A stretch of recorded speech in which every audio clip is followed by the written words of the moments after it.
నమస్కారం రైతు సోదరులారా. రీసెంట్గా ఈ పొలం ఎలక్ట్రిక్ షాక్ తగిలి మొత్తం పంట అంతా కాలిపోయింది. వరిగడ్డి అదే వీడి గ్రాసు అంతా కాలిపోయింది.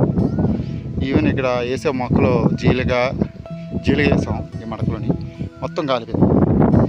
బట్ ఇక్కడ నేను చెప్పొచ్చేది ఏంటంటే, మళ్ళీ వర్షం పడేసరికి మొత్తం జీలుగలు వేసిపోయింది. చూసారా, ఎండిన పైన ఉన్నాయి చూసారా కొమ్మలు, దాని ఆకులన్నీ కాలిపోయి జీలుగా మళ్ళీ లేచిపోయింది బీభత్సంగా, దాని గింజంతా పడి. దీన్ని కాపాడేది ఏంటి తెలుసా మీకు? వీడి గ్రాస్ కాలింది, కానీ ఈ మొక్క తాలూకు వేరుని కాపాడేసింది. మొత్తం జీలుగా ఇది అంతా మళ్ళీ అంతా చిగురించింది.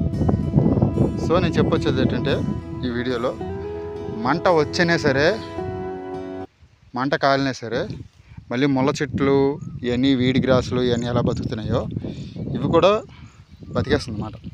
మొత్తం చూసారు, ఇదంతా నా గింజంతాను జీలకే, అస్సలు సమస్య లేదు, గ్యాప్ ఇవ్వలేదు. కానీ ఈసారి వీడి గ్రాస్ తక్కువ ఉంది, జీలక బాగా పెరిగేసింది. ఈ గింజంతా రాలిపోయి ఇంకా పెరుగుతుంది జీలక. వీడి గ్రాస్ అనేది లేదు. గ్రాస్ అక్కడక్కడ ఉంది, అక్కడ మేము కోసి పశువులకి వేస్తున్నాం, పొడుగు గ్రాస్ వస్తుంది. బట్ నేను చెప్పొచ్చేది ఏంటంటే, అగ్గి ముట్టుకున్నా సరే పంట మళ్ళీ యథావిధంగా భూమిని కాపాడుకొని దానికి అది ఆ చెట్టుని ఆ ఏరియాలో ఆ చెట్టుని బతికించేస్తుంది. అందుకే ఏంటంటే, మంట వచ్చినా, వాతావరణం మారినా, వేడెక్కినా, నీరు లేకపోయినా సరే భూమిని కాపాడేది వీడి గ్రాస్. ఇది మీరు గమనించాలి బాగాను.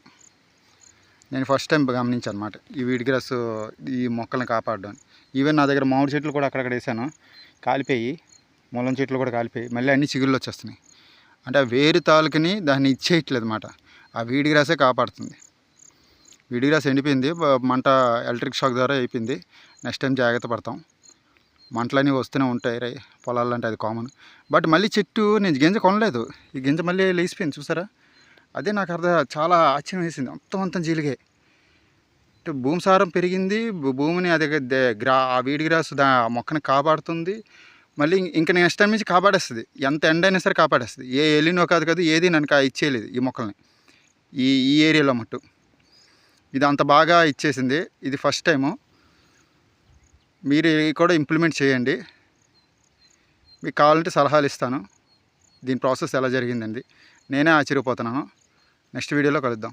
సబ్స్క్రైబ్ చేయండి, లైక్ చేయండి.